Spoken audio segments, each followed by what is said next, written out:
కర్నూలులో జరిగిన బస్సు ప్రమాదంపై మాజీ ఎమ్మెల్యే జేసీ ప్రభాకర్ రెడ్డి స్పందించారు. ప్రమాదాలు జరిగినప్పుడు రాజకీయం చేయడం తగదని హితవు పలికారు.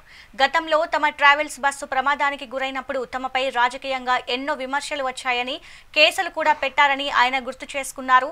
బస్సులకు ఇన్సూరెన్స్, ట్యాక్సులు ఉంటాయని, గిట్టని వారు అనవసర ఆరోపణలు చేస్తుంటారని అన్నారు. సింగిల్ ట్యాక్స్ విధానంపై స్పందించిన జేసీ ప్రభాకర్ రెడ్డి ఈ విధానం ఎత్తివేస్తే చాలా బస్సులు తగ్గిపోయే ప్రమాదం ఉందని, పాత రవాణా పద్ధతులనే అమలు చేయాలని ప్రభుత్వాన్ని కోరారు. కర్నూలు వద్ద బస్సు ప్రమాదం జరిగింది. చాలా దురదృష్టకరం. ఎందుకంటే మా నాయన 34లో బస్సు ఓనర్. Bus owner. అది కోల్ బస్సెస్. మాట్లాడాల్సి వచ్చింది కాబట్టి మాట్లాడుతున్నాను. దివాకర్ అంటానే దానికి పర్మిట్ ఉండదు. దొంగ బస్సులు, ఏమే ట్యాక్సులు కట్టారు, ఏమీ లేదు అని ఒక పెద్ద ప్రచారం. ఎవరికి? ఎస్పెషల్లీ నాకు సరిపోని వాళ్ళు మాట్లాడుతుంటారు.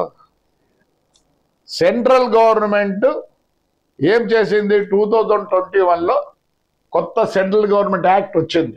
ఈ సెంట్రల్ గవర్నమెంట్ యాక్ట్ వచ్చేదానికి ఏమైందంటే, సింగిల్ ట్యాక్స్ ఏ స్టేట్ లో రిజిస్టర్ చేసుకుంటే ఆ దానికే ట్యాక్స్ కట్టండి అని. ఈ వద్ద చూడండి, ఎన్నేళ్ళు ఏఆర్ అన్ని ఈస్ట్, అరుణాచల్ ప్రదేశ్, నాగాలాండ్, అక్కడ ఉండే బండ్లు అన్ని కనిపిస్తాయి మీకు. సెంట్రల్ గవర్నమెంట్ ఏ స్టేట్ లో రిజిస్టర్ చేసుకుంటే ఆ స్టేట్ లో ట్యాక్స్ కట్టండి, హోమ్ ట్యాక్స్ కట్టి బండ్లు తిప్పండి అని. నేను 1 సంవత్సరం 2 నెలల కిందే ఇదే ట్రాన్స్పోర్ట్ మినిస్టర్కి రిప్రజెంట్ చేసిన 6 సార్లు 7 సార్లు చేసిన. దగ్గర కాపీలు ఉన్నాయి. మేము అపోజ్ చేస్తున్నాం. అంటే సంవత్సరానికి 3 లక్షలు కడితే చాలు. అదే ఆంధ్ర ట్యాక్స్ సీట్కి ఎంత తెలుసా మీకు?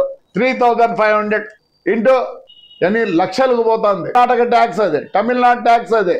మేమందరూ పోయి ప్రతి ఒక్కడు బిజినెస్ చేసేవాడు ఈ కాలంలో డబ్బులు మిగిలించుకునే దానికే.